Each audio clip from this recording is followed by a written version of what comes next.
नमस्कार मित्रांनो, आजच्या या व्हिडिओमध्ये आपण TRTI पोलीस भरतीसाठी जर ऑनलाईन ॲप्लिकेशन केलं असेल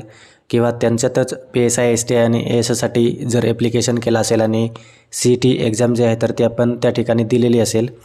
तर त्याचा जो रिझल्ट आहे फायनल जो मार्क लिस्ट आहे तर तो लवकरच येणार आहे आणि त्यासाठी आपल्याला जी पुढची प्रोसेस असणार आहे म्हणजेच आपले कट ऑफ लागणार किंवा त्यासाठी ॲप्लिकेशन आणि त्यानंतर इन्स्टिट्यूट सिलेक्शन वगैरे तर त्याची संपूर्ण माहिती आपण या ठिकाणी पाहणार आहे। आणि जर आपले सिलेक्शन झाले किंवा आपले सिलेक्शन होणारच आहे तर त्यासाठी आपल्याला जी डॉक्युमेंट लिस्ट लागते तर ते डॉक्युमेंट आपण आपल्या पद्धतीने कोणकोणते डॉक्युमेंट रेडी ठेवायचे आहे जेणेकरून आपलं जे सिलेक्शन आहे तर ते 100% त्या ठिकाणी पहिल्या बॅचमध्ये फायनल होणार आहे। तर त्यासाठी आपण या ठिकाणी जी इन्फॉर्मेशन आहे डिटेल आहे तर ती संपूर्ण माहिती आपण पाहणार आहे। तर व्हिडिओ नक्की शेवटपर्यंत बघा आणि चॅनलवर नवीन असेल तर चॅनलला सबस्क्राईब करा। तर मित्रांनो, या ठिकाणी आपण जे TRTIसाठी पोलीस भरती असेल किंवा PSI STIसाठी जो ॲप्लिकेशन केलेला आहे तर या ठिकाणी महाराष्ट्र राज्यातील सर्व धोरणानुसार 2025 आणि 26साठी TRTIसाठी महाज्योती व RT या संस्थांमधून ज्या स्पर्धा परीक्षा आहेत तर ते घेण्यात येतात आणि त्यांच्यात आपले सिलेक्शन झाले तर त्यासाठी आपल्याला जी डॉक्युमेंट लिस्ट वगैरे आहे तर ती कुठली लागणार आहे किंवा कोणते डॉक्युमेंट आपल्याला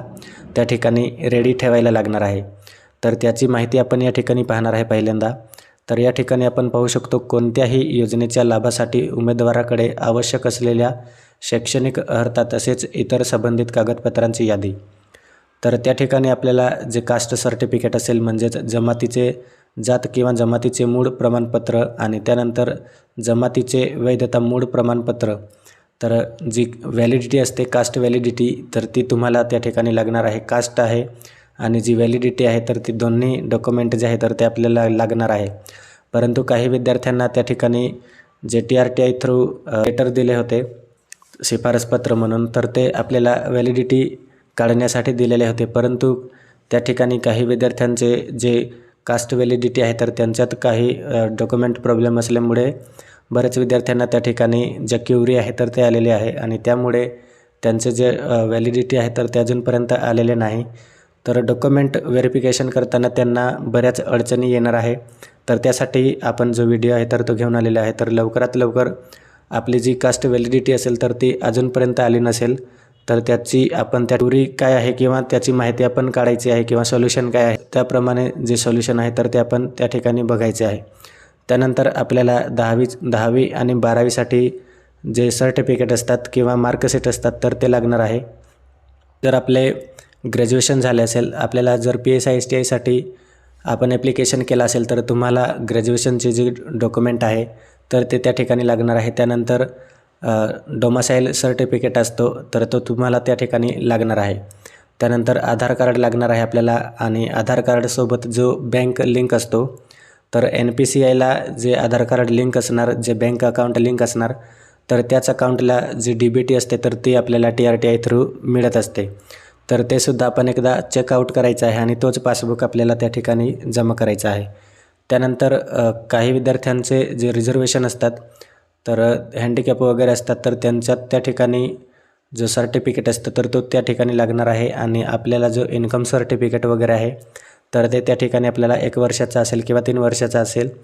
तर ते तुम्हाला त्या ठिकाणी डॉक्युमेंट लागणार आहे। तर आपण आपल्या पद्धतीने या ठिकाणी चेकआउट करू शकतो कुठल्या स्कीमसाठी आपण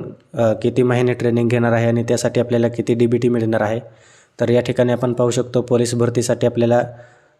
6 महिने ट्रेनिंग दिली जाते आणि त्या ठिकाणी आपल्याला जे संपूर्ण प्रशिक्षण आहे तर ते मोफत दिले जाते आणि त्यासोबतच आपल्याला प्रत्येक महिन्याला 10,000 जी DBT आहे तर ती आपल्याला आपल्या अकाउंटमध्ये मिळत असते आणि त्यानंतर आपल्याला जे वन टाईम स्टायपेंड असते तर ते 12,000 मिळते स्टेशनरी वगैरेसाठी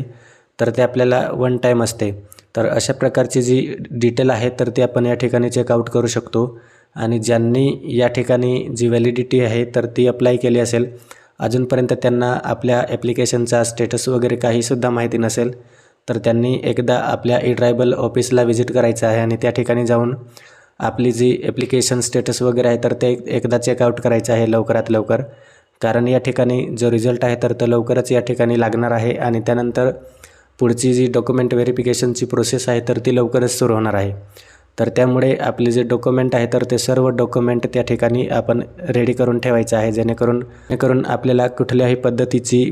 प्रॉब्लेम येणार नाही. आपलं जे फायनल सिलेक्शन आहे तर ते होणारच आहे.